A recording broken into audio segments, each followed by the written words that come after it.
The internet's fixed. Yay! Come on, it was never broken. We actually did cause a storm. That is what happened. It was an I don't know. It was just ridiculous. It was ridiculous, but bless Hannah. And oh my God, the feedback we've had for that episode. So many people have said it was their favourite episode. Yeah. It's incredible. It's been really well received. Really well received, and rightly so. Hannah is an absolute ledge. Yeah. And you may have noticed that we've had quite a few back-to-back interviews. Been a bit interview heavy lately. There is a method. Yeah, so we've got a lot of interviews in the bag. We've been collecting them. It's a speciality is collecting interviews. But we wanted to get them all out there while they're still relevant. Yeah. So as another interview this week, and then we have another interview next week. So yeah, and then it will be us. And then we'll be back for our old natter. And it's good because we'll have a good old catch up. Yeah, absolutely. But you know, it's kind of in part to do with the fact that we've just had so much going on that it made sense to use what we had than put more work onto us to record more when you've been having to finish your term at uni. Yeah, so I've been hitting assessment time at uni, trying to get everything handed in for the end of the first semester. And whilst I've been doing that, Laura's essentially been holding the fort here and doing everything else. And having just started our online community, she's been balls deep, basically. Yeah, basically. But also, in part, we just want to let everybody know that has very kindly been inquiring about Dawn's diagnosis status. It is coming up. So the reason why we haven't spoken about it isn't because you've missed anything. It's because it's happening on the 8th of December. Yeah. So as soon as there's more news, believe you will be the first to know. And we can't wait to share that. And thank you for everyone that's, offered kind words and helped donate towards my private diagnosis. It means everything. It really does. So thank you for making that possible. And if you would like to donate, you can at buymeacoffee.com/ADHDers females. Yeah. On from one absolute ledge to another, what we're sharing with you here is an interview with literally our favourite ADHD content creator. Yeah. So excuse us while we fangirl very hard. Yeah, so our next guest is Adele, and you might know her from Instagram and the socials. And her tag, which I've forgotten already, this might help ADHD. Yes. So this legendary lady is a writer who has recently been diagnosed with ADHD at the start of the year. Yeah. And she now uses her skills with words to help others find the words to express how ADHD presents to them and to dispel or shut down any ADHD deniers, just really using her platform and her words to help. And honestly, I swear, we pretty much share something from her every single day. Yeah. Pretty much. Like, she is the best of the best. So thank you so much, Adele, for speaking to us all the way from Melbourne. Let's get into it. ADHD as females, ADHD AF. ADHD as females, the podcast. Hi, I'm Dawn. Hi, I'm Laura, and we are ADHD AF. Seriously. We are two neurodivergent neighbours who moved to the same street at the same time, at the same age, with the same undiagnosed disability. What are the chances? Since discovering the enormous impact ADHD has had on our lives and the horrifying numbers of missing undiagnosed females, it has become our mission to make some serious noise. We want to use our voices to raise awareness, break the stigma, and share our experiences in the hope that they help others. So join us for a chat, or as it's called up here in Aberdeen, a blether. Trigger warning, we will be covering some really sensitive topics, so please do have a read of the description of each episode before listening. It's important to note that we are not medical professionals, we're not therapists or coaches, we're not qualified to offer advice or support. What we will do is share our experiences alongside resources and information from professionals. We will talk over each other and we will go off topic and forget the point mid-sentence. We are both assigned female at birth, which means that we can only speak from the experience of life as AFAB people. However, ADHD AF is an inclusive space. Whatever your gender, you are very welcome here. Yes, you are. ADHD as females,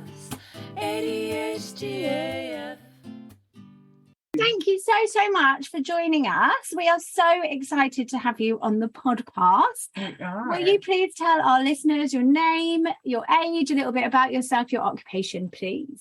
Okay, so I'm Adele. I'm 41 and based in Melbourne, Australia. I'm a writer with a pretty tangly career path all over the place. And in 2022, I was diagnosed with ADHD and kicked off on a bit of a mish to kind of help people going through exactly the same thing. Tell us a bit about your platform and what you do with that. Basically, what I'm doing at the moment is working through a little Instagram page called This Might Help ADHD. Which has our favourite content of any ADHD page on the internet. It's so good. One of the posts that you did that just absolutely blew us away. So I took like a snippet of what you said because it was just so amazing. So I'm just going to read it. I hope that's all right with you and it's not cringe. Yeah. ADHD is to battle with a relentless internal mosquito buzz, to charge into a room on a suddenly forgotten mission, to live with a tornado in your wake. Like, boom. How cool is that? Yeah. Adele, you are amazing. So you said you are a writer? Yeah, I've always written and I always will, and that's kind of my bread and butter now. So I'm a copywriter, but obviously there's other, there's creative pursuits, and I wouldn't even call this creative. It's something very different, for me than I guess the other territories with writing that I've explored. But that particular one, I think a lot of people resonate with that, and I think that captures really well what I want to do, what I want to be able to bring to the table. If you've ever been stuck in a situation where someone's asked you what ADHD means to you and you can't articulate it, and it's the worst because you might have done eons of research, you might really know your patch well, how it hits for you, and all of the different nuances and ways that it surfaces in your life, but in that moment you can't remember it. And it's excruciating because you really do want to be able to back yourself, especially if you're coming up against, say, one of those types that gives you shit. It's that ADHD is very trendy at the moment, and there was a recent post on that was just, it was fueled by some pretty crappy mainstream media reporting. It's that kind of thing. I want us to be able to defend ourselves because I think, there's a lot of not so much not knowing what to say or how to say it, but just also giving us the space to be able to say it and a platform to share it as well. Yeah, 100%. So you said 2022. So this year you've been diagnosed, right? Start of the year for me. It was pretty much straight off the bat. So how did you come to suspect you had ADHD? Yeah, that really common way. My youngest son was diagnosed. So we went through COVID, kind of watching him interact Zoom classes, and it became quickly really obvious to us that he was struggling. And, I guess we all to some degree come from a background where, we're still in that stigmatized mode of understanding our own mental health. Mm. And I think, a big thing for lots of parents is if this is the first experience you've had, somebody giving you feedback that your child might be struggling at school, then that can be a big blow. You've got to take that one on the chin. And I can kind of understand why lots of parents feel frightened at that concept and really kind of out of their depth and not knowing which steps to take. And the process is overwhelming too. So, we really just kind of jumped on board as soon as we had, I guess, the validation ourselves from COVID. And it was like a pamphlet or something I read that he'd been I'd been given on his behalf. And I'm like, oh, fuck, this is me. Absolutely. Because I'd always seen similarities in the way we'd behave. And definitely, I could see himself in me in the tiny things that he did. But definitely in school, if I'd had more impulsivity, I would have been just like him. But I think, I was a bit strangely in some way, I guess, a bit more timid than him. But and potentially, another argument we were talking to somebody else the other day, and they were talking about obviously the societal pressures on women, right? So we have this expectation that we're not supposed to be loud, or we're meant to sit still or take up less space or anything like that. There's always that could have been an added element of it as well. Absolutely. But yeah, it made perfect sense. And there wasn't there was no period of like, maybe. It was like absolutely 100%. If he's got it, I've got it. I see it in me. And I hear that a lot. Yeah. A lot of we people do. say, well, if he's got it from me. Yeah. And, you know, you go through those phases of blame and where did it come from? And they're a whole, like I know that people don't like the word, but that's a journey on its own. Like there's lots of little split offs, lots of little, you know, ways that you can, I guess, review how you've been affected by ADHD. And that's just one of them. Yeah, it's so interesting because you just sent my brain off somewhere else where my parents came to visit and we were talking about it. My dad is just so ridiculously ADHD. It's you know, it's a joke, really, bless him. And he said something that was really sad. He was like, you know, that's my fault. You got my bad genes. And I was just like, no, I'm not having this. Like, who gave you your genes? Nobody's responsible for giving people genes. Like, we're not having that. But it's obviously something that he does feel. And perhaps from what I'm hearing, maybe you do a bit as well. 100%. And I think, you know, if you're a parent, you feel responsible for your child all the time, no matter how old they are. And certainly, like I said before, I hear it all the time from parents, but also people that with their own parents have really struggled with that diagnosis and what it means, because to older generations, it can mean I guess it can mean a failure. I can't bring one in particular, but it can definitely mean, you know, you've missed a step, a vital step. And especially if you can see relief in somebody that's been diagnosed or change in somebody that's been diagnosed, that's life-changing. Then from then on, it's like that must be difficult for a parent to see. Yeah. But yeah, for me, I really just want to make sure that whatever my boys need from me, I'm prepared and like equipped, and I get it. I get ADHD. Like that's my goal for them. I really just want to get it for them. Later on. Yeah. Well, that's nice. Yeah, that's lovely. Yeah. And I guess that's it as well. Like it must be such a drive as well. You're validating the experiences of others. I mean, I know for us, when we found out how common it was for women to go misdiagnosed, undiagnosed in their lifetime, or the age at which is most common, we were like, oh crikey, there's like loads of us. We need to kind of get together and talk about this, help each other. And then on top of that, you've also, I would assume, got this element where you are setting an example for your son and trying to make the world a more accepting place for them as well, which is really, really fantastic. So good on you. Yeah. Obviously you're in Australia and the diagnosis system's probably a lot different there than it is here. Although we are hearing more similarities. Yeah. So how was the diagnosis process for you? Relatively straightforward. I had I'll start from my experience with my doctor. He'd been my doctor for over 10 years and both my pregnancies.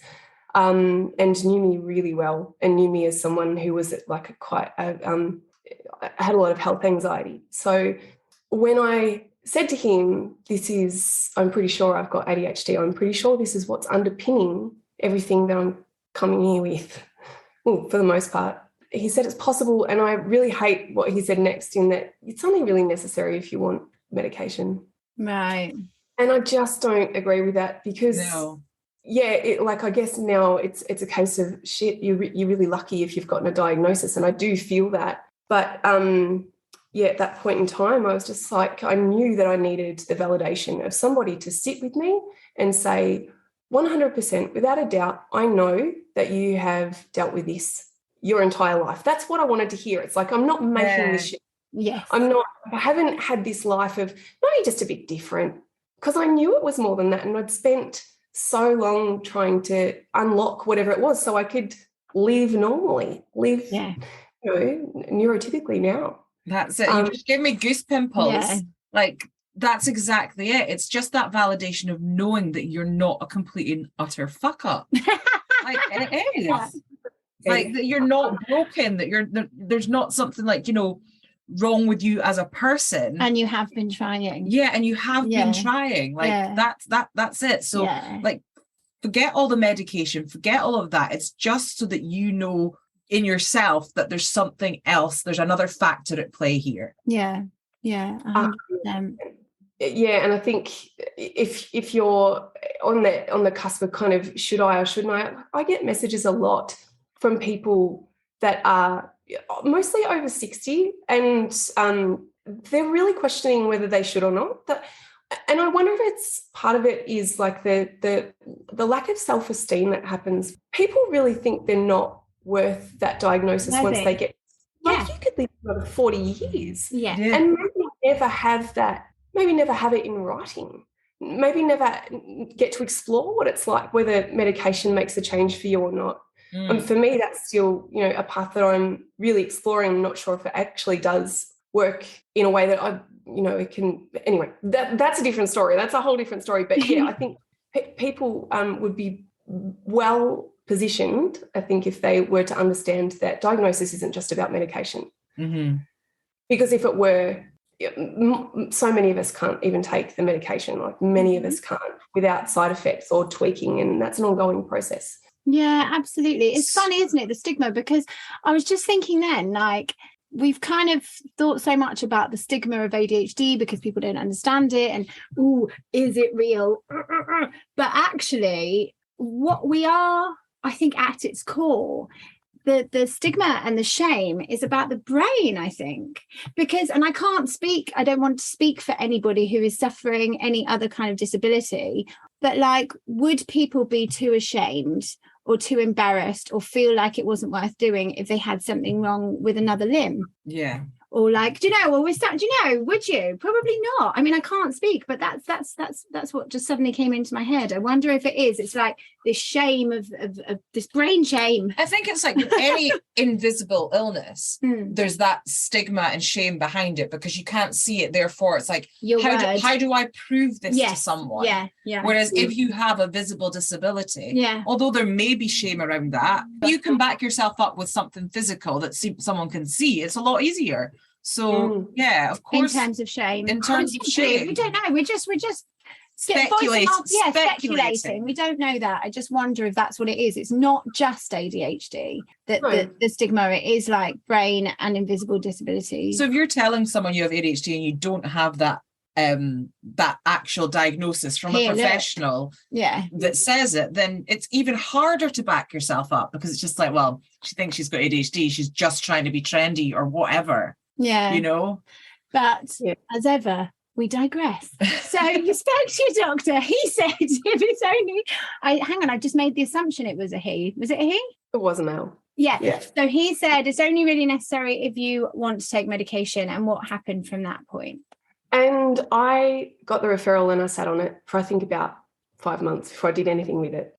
Terrible executive functioning. Yeah. Was it task paralysis, time blindness, all of the above, or denial? All of the above. Because once I picked it up and I had it in my hand, I was like, just make the appointment. Just do it. So I did. And I think it was 12 months after that, I was sitting in a Zoom session.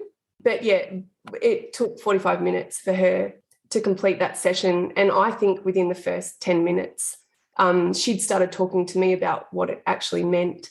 I'd already filled out a number of forms, and it was basically just me talking to her about my experience. And I'd planned to talk to her about it. Like, I knew what I wanted to say, but I got into that meeting and it was just like there's a tidal wave of thoughts and feelings and experiences, and I just wanted her to understand it. So there were no I guess, cracks she could fall through and maybe end up, no, you're just a bitch, you're not. No, this is just you. But she was very certain early on, and I made her repeat it. Could you just say it out loud? Could you please just repeat what you said? And this is another thing too, and part of why I created the page is because no one gives you a printout. Nobody gives you a receipt that says, yes, you have ADHD. You basically left, I think, between after diagnosis and your next steps, and there's a big gap, and many of us just kind of fall into that gap, and I wanted to pursue that. So part of that experience of her not being able to really give me next steps, made me think, well, how can I make this better? Like, how can I make it better for myself? So I wrote up my own statement, what it meant to me and how ADHD appeared in my life. And I've built on that over the last 12 months, just so it's clearer to me, and I can use that when I need to speak to people about it, because I never want to get stuck in a situation again where, I can't articulate what my ADHD is. And this is a kind of sideway comment. My website's about to launch, and that is, once I cut through some red tape and figure out how I'm going to manage a couple of things that are standing in my way, will be a place that people can build their own ADHD statement. Oh, that's fantastic. That is really cool. So do you have, we don't know when this is going to go out. It's probably going to go out in November at some point. November, yeah. Maybe December, but we hope November. Do you think it will be up by then? Do you want to say the link? Pretty sure it will be. It's just thismighthelpadhd.com. Perfect. Amazing. Yeah. That's so cool. I know, I'm like already thinking I'm getting on this and I'm going to get my statement up. It's funny, isn't it? So I do a little bit of writing, but nothing like as good as yours. And that's definitely something that we're thinking about trying to do as well, is just write a little bit more instead of just making pink and turquoise posts. I love your account, and I love what you do. Like, I know that it's so much about the podcast for you too, but you have delivered so many incredible moments with your podcast, and I've listened to them. And the one that you recently did on RSD, and also the one that you did on disordered eating and those emotions. Like, these are connections that if people can make them early enough, or make them now, that it's so meaningful to get that context, and you can give somebody, I guess, a lot of fuel to go on, and really clarity about what had not been clear before. And I just think your podcast really summarizes the experience, because you're so honest and you're so clear about what your intentions are. I just really appreciate it. That's really kind of you. Thank you so much. It's really kind. I think it is just like, there's when you see how differently people with different ADHD can present in different people, I mean, you can see in some ways how complicated it could look from the outside. But then at the same time, when you break it all down and put it all down there, like, it's almost like it's a joke. Like, everyone sort of feels like that, because whatever angle you're coming in at, you go, oh God, it's like you've just listed all of the random things that I hate about myself, or that make my life difficult, and now you're telling me it's actually a brain disorder. It's really like eye-opening and life-changing to have that discovery.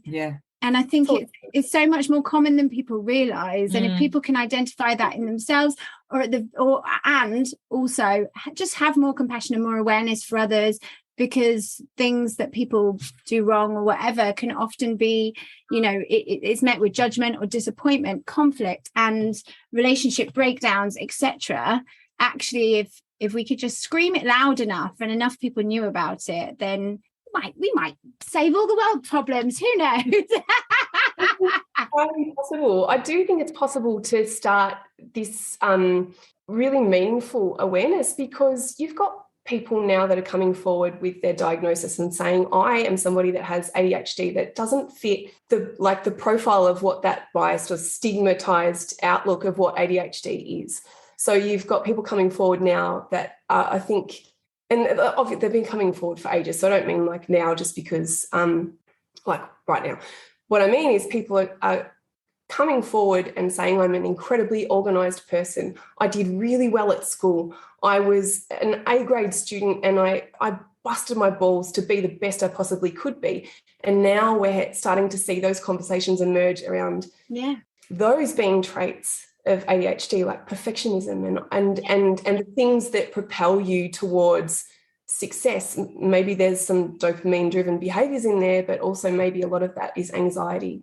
Then you've got the comorbidities that come into ADHD too, that I just find so fascinating, especially because they're coming out of the community, and not all of them are something that you can read about directly online. Like, lots of people are coming out with really similar, very closely related experiences of their ADHD and comorbidities that are associated with them. So I just think that's fascinating, and I would love to see more research go into that. So we've got the research to validate breaking what the stigmatic belief is that we already know is trash anyway. Yeah. And then we can support that with really good research. And I think that there's some pretty important conversations to be had there that are waiting to be had. Yeah. And it does feel like that. It feels like we're on the cusp of something, doesn't it? There must be people that have just been busting their balls, banging on the door, trying to be heard. And my heart breaks when I think about that. Like, there is traction happening now, largely, I think, because of COVID. But I think it's heartbreaking to think, particularly, like for me, I feel terrible when I think of the parents who really needed help and didn't get it. Or weren't able to get to their kids in time. And this is the important stuff, like, to address. Like, there's time for a lot of us, but time being the issue with, I guess, wait periods, it's just so disheartening and really heartbreaking to see that people are missing out on those opportunities. And if we could just figure out a way to bring those opportunities. Because exactly that, because it's like you said, like, this is a life in limbo. We've got somebody showed us a text message from the NHS in Manchester in the north of England, and it was a 6-year wait. Now, how are you going to tell somebody to live their life in limbo for 6 years? We've both done it. We both did a couple of years in limbo, and it is hell. It's horrible. Like, you literally telling somebody, oh yeah, you've got something wrong with you, but like, just put your life on pause because we can't see you for 6 years is...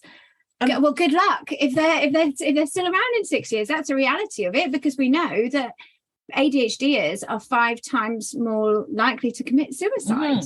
Like, it's serious stuff. And that's the thing, like, when you get to a point in your life where you realize that you have this connection with ADHD and you start investigating that, like, that's a big deal in itself. And then for you to then be like, right, well, I need someone just to back me up here, get some validation, a diagnosis, and you're being told that you have to, no, you're just going to have to wait 6 years or an indefinite amount of time until we can get to you. So just carry on with this whole mind fuck that's just happened to you. And because you said, Adele, is that you spoke to this person on the phone for 45 minutes, and within the first few, you were there. You know, she knew what was going on. And that's true for me as well. I didn't even have a face-to-face. Mine was literally over the phone.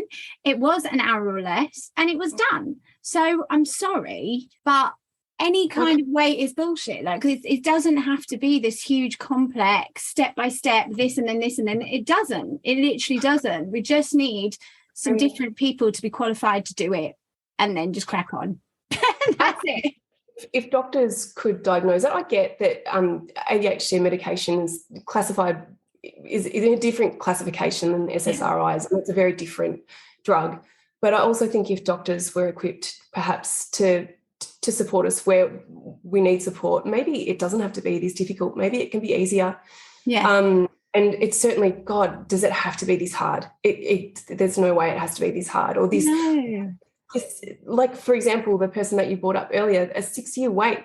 If you have a child that's 6 that isn't going to get help until they're 12, you're creating, there is a situation that's happening there that's frightening. It can have a detrimental effect to that child's learning and progress in life. And just shaping them in the formative years of their lives.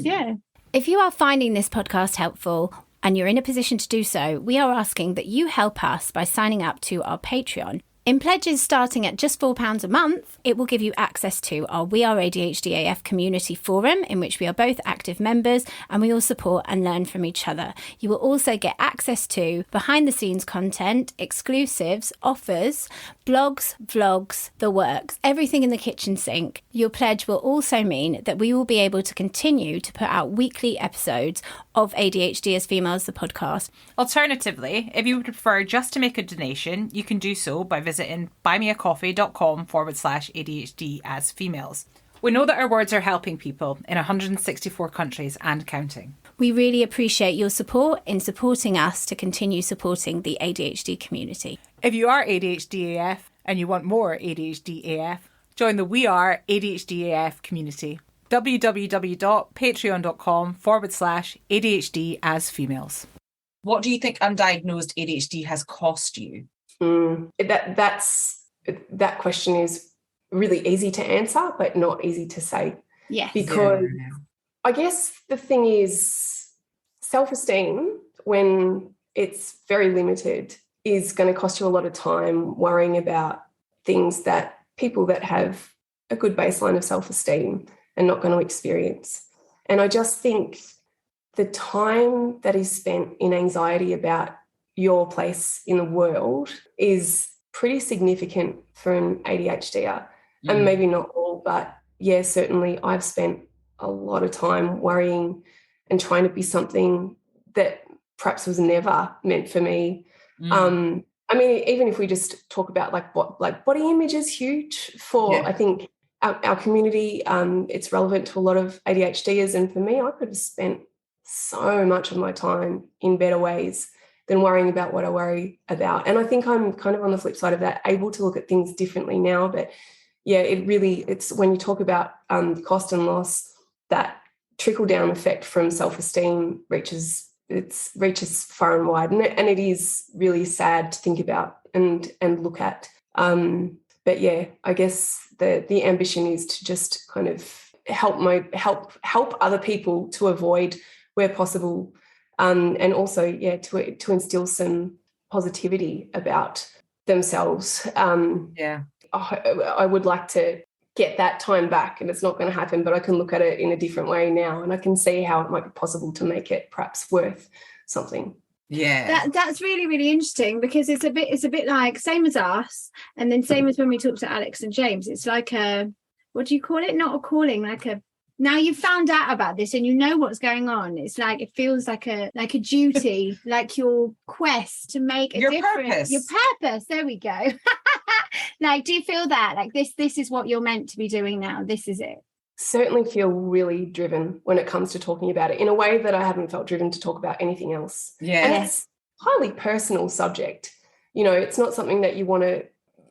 I think I wouldn't be talking about it now if I didn't feel driven to discuss it in some way on a larger platform. It is important for me to talk about it and to push it as far as I possibly can. I mean, I've got ADHD, so perhaps, hopefully I won't, but maybe I'll be able to sustain the interest that I've got in it. And I don't feel like we said, wasn't it? Is this our current hyperfocus? And then next week we'll be like, I'm bored of that now. But no, don't think so. Yeah.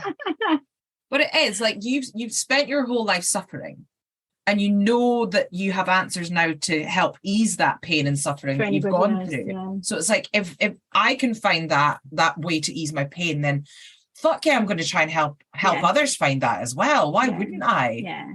Yeah. So what has changed for you since diagnosis? So much. I think the biggest thing that's changed is my perception of myself. How I see myself, how much grace I give myself, I guess how kind I can be to myself. The extension of that is how I am with my children, and how I look at their behaviour and how I can interpret it now, because I didn't have the tools that I have. And it's now. A different lens that you're viewing everything through. Yeah, 100%. So in terms of things that have changed there, like that's the first and foremost area I would say, I feel really differently in myself than I did 12 months ago, maybe even a bit earlier than that. But the flow-on effect, I think, I'm not sure.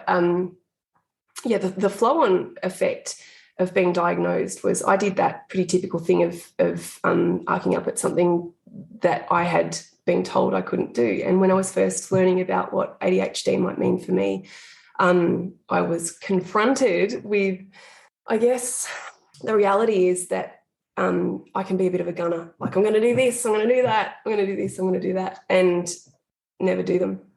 Like, do other stuff, like not do nothing. But I'd say I was going to get out there and complete something I really wanted to complete, and I wouldn't do it. And I hated that about myself. I really hated that. Yeah. So one of the things that happened quite early on was I don't know where it came from, but I decided I was going to challenge myself. And I don't know if you follow him, but Kobe Watts, do you know? Yeah. I watched him. He'd posted a video of a marathon that he'd run, so 42 kilometers, and it was of him coming through the finishing line, and it was so emotional. I could just kind of see how much it meant to him that he'd been able to do that. And I made a decision there that I'm going to do the same thing. Can't run, couldn't have run a kilometre at the start of the year, but I crossed the finish line in July at the Gold Coast Marathon. I actually did it. Oh my God, that's incredible. Thank you. I was really, I was really proud of that achievement because... Yeah, you should be. I've got goosies and tears in my eyes. That's amazing. That is amazing. That is amazing. Well done. But it's been useful for I guess, smaller scale things too. I'd really wanted to be more consistent with playing my bass, and I had told myself this is going to be part of it. Like, I'm going to challenge myself every day, and I realised that a big problem for me was I'd had it in my mind, if I have to practice, there was quite a negative feeling around that. So I told myself, instead of saying that I was going to practice bass every day, I was just going to pick it up. That's all I was going to do. Pick up my bass, and if I could pick it up every day, which I can, then I could say that I'd practiced every day, and I can say that I've practiced every day now, because every time I pick it up, I've played it for at least 10 minutes. So it's flipping it. Oh, so that is hacking in itself, isn't it? Because it's reframing, like the language you're even using with yourself, the attitude towards you have something, because it stops feeling like a chore and like a you have to, and then the ogre like hanging over you. It's like, I'm just going to do this. That's it, because I really resonate in what you're saying, that I'm exactly the same. I'll say that I'll do all these things, and I tell myself constantly, I mean, I've got a bench out the side that I want to paint that I haven't painted since I moved in here. I've got a leather jacket that I bought that I wanted to paint the back of that I haven't done yet. And just, those are just the little things. Like, forget about the big tasks that I've set for myself. And these are things that I want to do. Like, I really want to do these things, but I'm not doing them. And it's frustrating. I think it's a cycle as well, because then when you, like you've said yourself, if you're not meeting your own standards, you're letting yourself down, and then that's just a spiral of self-loathing and ineptitude. Like, oh look, you've still not done it. It's like a way to beat yourself up. Exactly. Yeah. It's like, you've not done it, you can't do it, you're rubbish. Yeah. And then it stops you doing other things. Yeah, because you feel rubbish. Because that's overwhelming, isn't it? It's such a pervasive beast, and overwhelm can kind of get you in ways that you don't really see until you know that you're dealing with it. For me, and I think your leather jacket painting idea is awesome. Dawn, go for it. Yes. I bought the paints and everything. They're sitting up there, and I just haven't done it yet. That's so cool. That's so cool that you did the marathon. That's amazing. I know. Absolutely That's incredible. Inspirational stuff right there. Should we do it? I can't run. Doctor's orders, I can't run because my back's goosed, but I'll cycle it. Oh God, no, I'm not doing that. See me on a bike, I can't, I've got no balance. So we speak about late diagnosis roller coaster and being like a bit of a grief cycle. Where do you feel like you are on that cycle? And has it been linear? The second you get told you've got ADHD, the doctor's telling you you've got it. And what they're really kind of saying is, you've been on a roller coaster your entire life and you've tried to make peace with that, but you're not getting off it. And it's like this for good. This is who you are. And I think, for me, thinking about where I might be in that journey is like, I've accepted that I'm going to have a lifetime of ups and downs. And that, I think, makes it a little bit easier to accept that, this is a lifetime on a roller coaster, and that's just who I am, and that's what I'm going to be facing into. And that's been a really important one to acknowledge. There will always be ups and downs, and that's just got to be okay, because that's who I am. Yeah. So do you feel that you're at acceptance with it now then? Sounds Yeah. like you are, yeah. Even just hearing you talk, like even hearing you reframe that has just like changed it in my mind. Yeah. It's really weird. I can't explain it, because it's like what you're saying is like, we've been like, okay, we want to get to acceptance, which is this place where it just sort of feels okay, and that's that, and that's you. But actually, the way that you explained it, as in, for want of a better word, it's always going to be really fucking challenging and potentially a bit. Yeah. That's where the resistance has been. That's the resistance, is because you're like, oh, I'm going to accept that I have ADHD, as in, I think I was seeing it in terms of like the past or something, like accept what has happened and accept that this is who you are. But actually, no, you're right, is accepting this is you for life. And you're always going to face these challenges, but with different kinds of treatment and management, it can make it better, but it's never going to not be like this. It's like, done it again, Adele. You've blown my mind again. You've done, so many of us have done so much groundwork trying to figure out what it is. Like, just unlock me. What is it? And if you're anything like me, that's been 20 years, maybe even actually. It's nearly 30 of just kind of trying to figure out what's going on with yourself. So by the time I got my diagnosis, that was the key. And where there had previously just been like a brick wall, there was a door. I had the key in my hand, but I was really just ready to go and kick the door down. Basically, I was so prepared to work with this. I was so ready to work with this because I wanted to, and I looked for these answers. And I knew that the answers were on the other side of that brick wall, and I just suddenly, was given this information. It's ADHD, and through you go. And I have been able to answer every question I ever had. Yeah. There's nothing left unanswered for me in terms of the questions that I had about why I was the way I was. Yeah. So for me, it is just answered so much, and I would never think for a second that anyone should be deprived of that, let alone have to wait for it. It'd be a privilege. Yeah. So I guess that takes us on to the next question, which is, if you could implement change to the diagnosis process, what would that be? We kind of chatted about it earlier, but definitely if doctors could diagnose it instead of, they're the middleman for you getting to the assessment. If I feel like if doctors were empowered to perhaps diagnose us and provide medication, then perhaps that would be an easier way for us to be heard and to get the help that we need straight away. Obviously there are lots of reasons in there that we can't simplify the process, but I mean, we can, but we just have to convince everybody else. Yeah, and I guess this is something we want to do as well, is speak to more doctors, speak to psychiatrists, learn why it's so difficult to get a diagnosis. And I think also it's the stigma with the pills, right? Like I find it really, really shocking. Like, for example, sometimes people with ADHD can be misdiagnosed with BPD, right? And then in extreme cases, people are on lithium. Yeah. So you can give somebody fucking lithium, but you can't give them 20 milligrams of Elvance. Come on now. So that needs to be looked at. Like, okay, I understand that it is a controlled drug, but that needs to be looked at. Because I'm sorry, if that is a controlled drug, then any of the other medications should be a controlled drug, because this is affecting your brain and your relationship and your life. And if a doctor can go, tick, tick, tick, here's these pills, then why can't he, they, whoever go, tick, tick, tick, here's those pills? In my mind, I can't see it. I cannot see it unless it's about money, which it might be. But again, we don't know. We're all learning about this. So we have no idea if it's just the cost of it, because I think with education and a little bit of understanding, the stigma could be broken down. Yeah.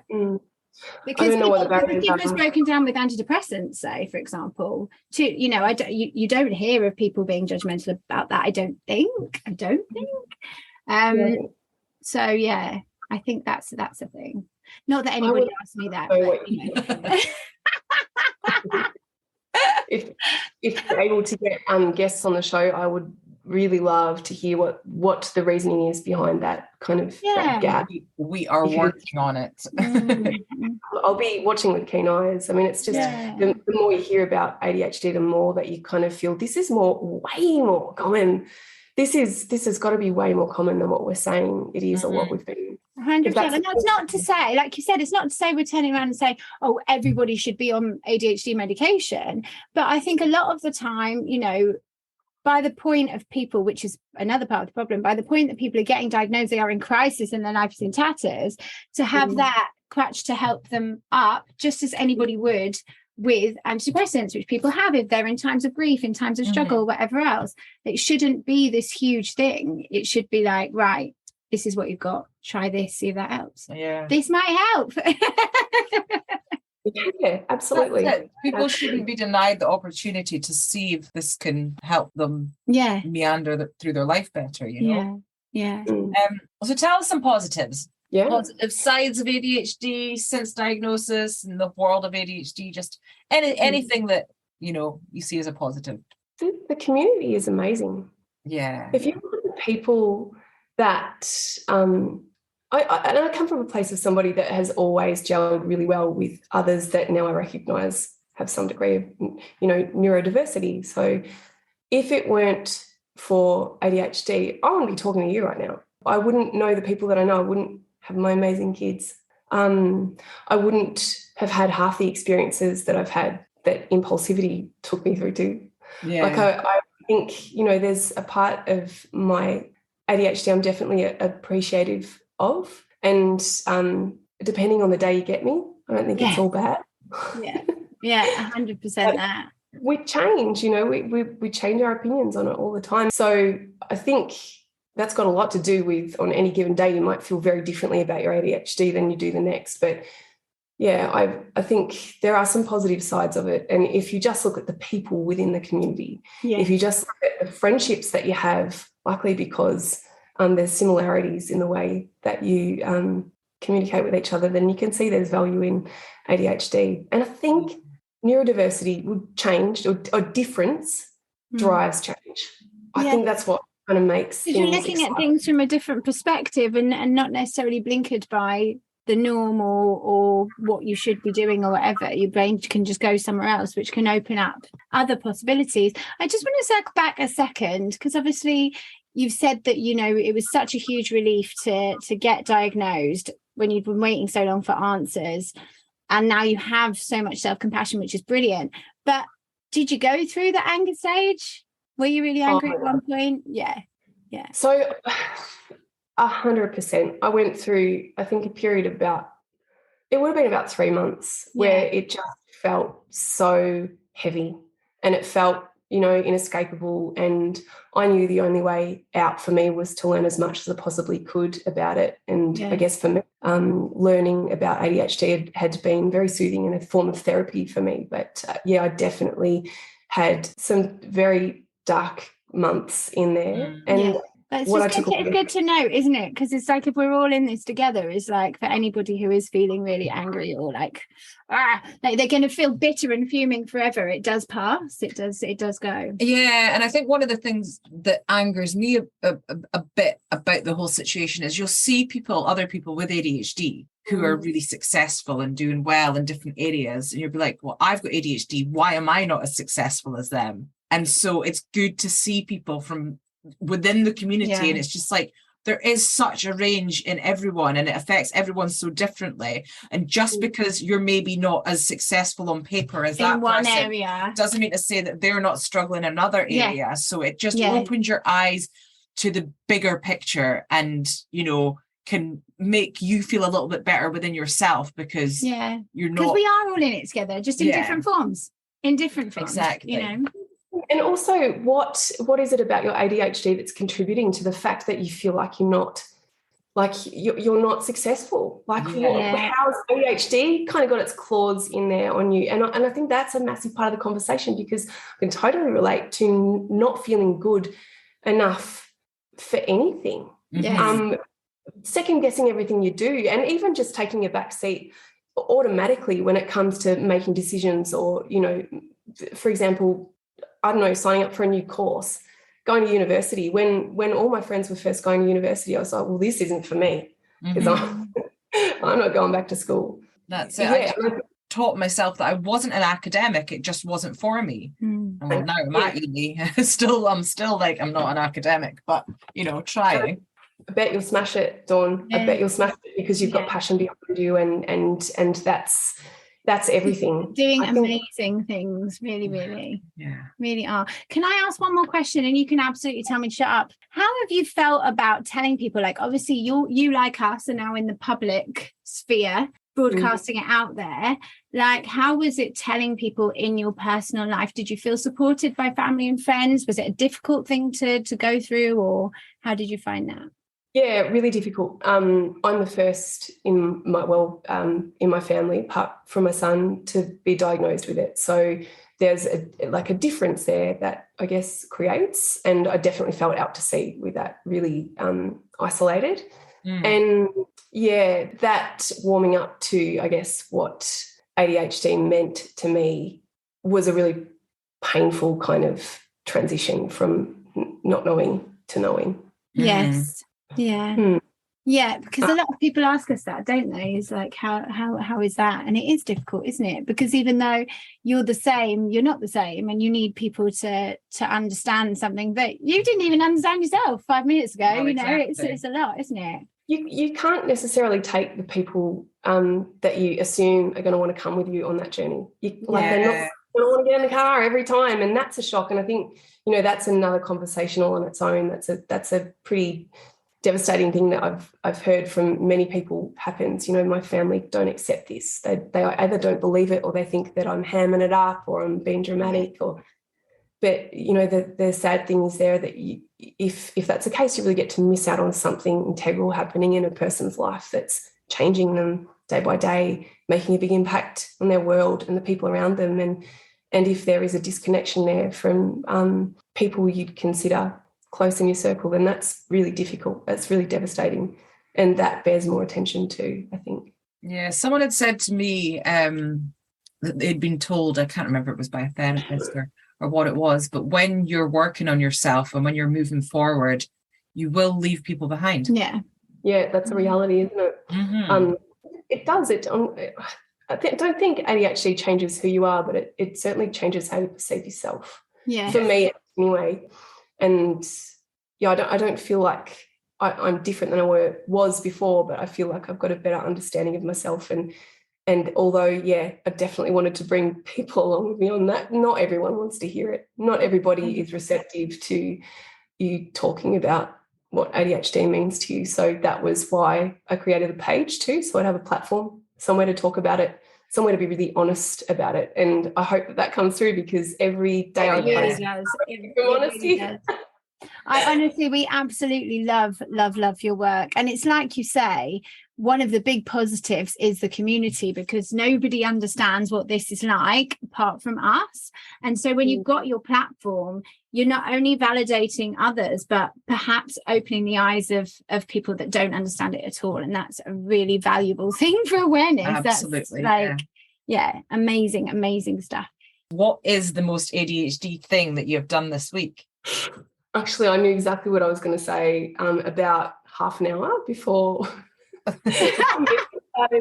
Because I've got this, I just hate, I'll tell the story from the beginning first, but it got to perhaps an hour before our catch up, and I realised that I didn't have my earphones, and I realised that of all days, they're either in my bra or they're in their little pod, and they weren't there. And I realised that I'd left them in the car when I picked up the kids.